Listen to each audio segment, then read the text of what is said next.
Hey everybody, this is Will Marlowe from the Will Marlowe Agency, and I'm going to show you how we create custom reports in Google Analytics 4 so that you can make them resemble more of what you're used to from Google Analytics 3, otherwise known as Universal Analytics.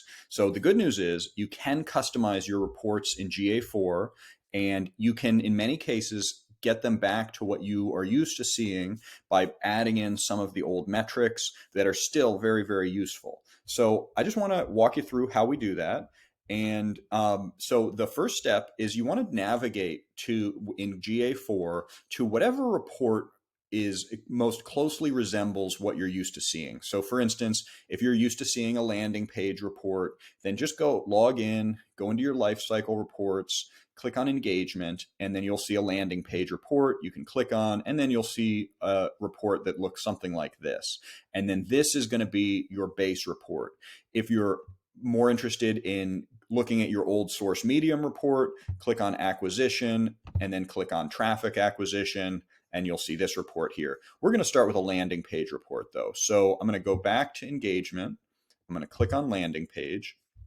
And now from here, all I'm going to do is I'm going to start at the top, and I'm going to click the little pen icon, which as you hover over it, it says that it is customized report. So not surprisingly, that's where you're going to start. So once you do that, you see this column along the right side of the screen appear, and everything else should stay basically the same. So what I want to do is I want to just show you how you change these metrics. So all you're going to do is select metrics and then click add metric.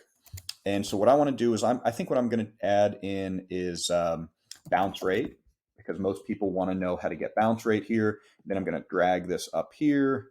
And then I'm going to add in duration. So average session duration, that's another one of the metrics that people really are used to seeing in GA3. And so a lot of people want to know, what is their bounce rate?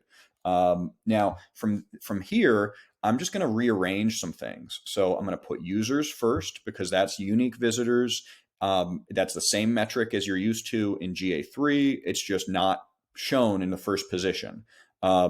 We've got sessions, which is the default sorting metric, and I want to change that. So what I'm going to do is I'm just going to click here on users, and then now you'll see that that is now changed. Just by one click, I've changed that so that users is the default sorting metric. So that means it's going to show up right here in the first column, and it's going to be sorted from landing pages with the most traffic to the least traffic. And then I'm just going to scroll down, and I'm going to get rid of this average engagement time per session. It's just not so far a very useful metric. I'm going to get rid of revenue because I don't track revenue. I only track conversions in this account. And then what I'm going to do is I'm going to hit the apply button at the bottom. And from now on, this is what I want to see as my standard landing page report. So I'm looking at it. I like it. It's got everything that I'm used to seeing.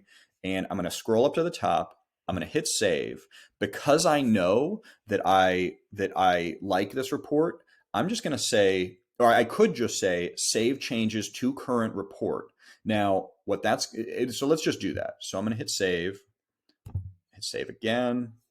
And now all I have to do is go to the back space here, and it's literally updated from now on within the standard reports. So that is the change that I really like for GA4 compared to GA3. You don't have to go into some special custom report library in order to see the report with all your customizations. You see now when I log in and I go right to engagement, and then I scroll down, I go into landing page, you'll see I've got bounce rate right there. I've got users as the first column.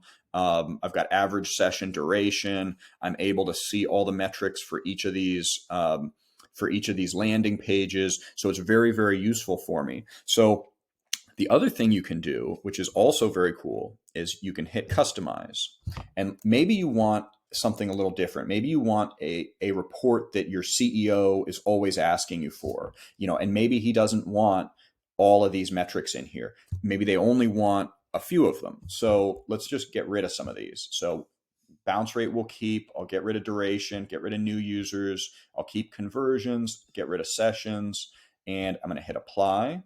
So now we've got only 3 metrics here, and I'm going to do the same thing. I'm going to hit save, but I'm going to say save as a new report. So, and I'm going to call it the CEO's landing page report. I'm going to hit save. Now, so now I've got this report that I've created that is just because this is what the CEO wants to see every month.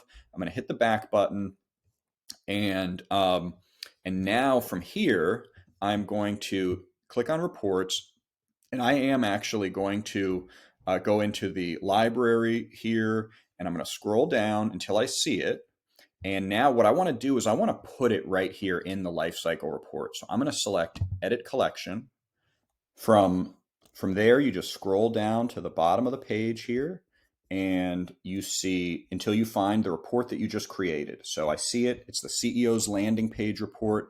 Now you can put it wherever you want it. So I'm going to put it right up here below the traffic acquisition report, and just for this example. And then I'm going to go ahead and I'm just going to move this over here so I can see it. I'm going to hit save, and I'm going to just say save to current collection.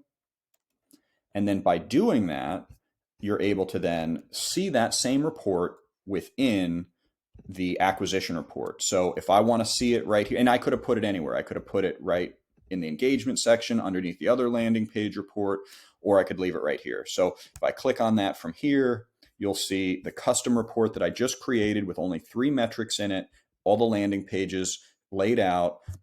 It's all right there. It's easy to access. All I have to do is change date ranges to whatever I want to look at. And there you have it. So this video is just meant to be a quick introduction to how you do custom reports in GA4. I hope this is helpful. And if you have any questions or comments or best practices that you'd like to share, please leave it in the comments below, or otherwise get in touch with us.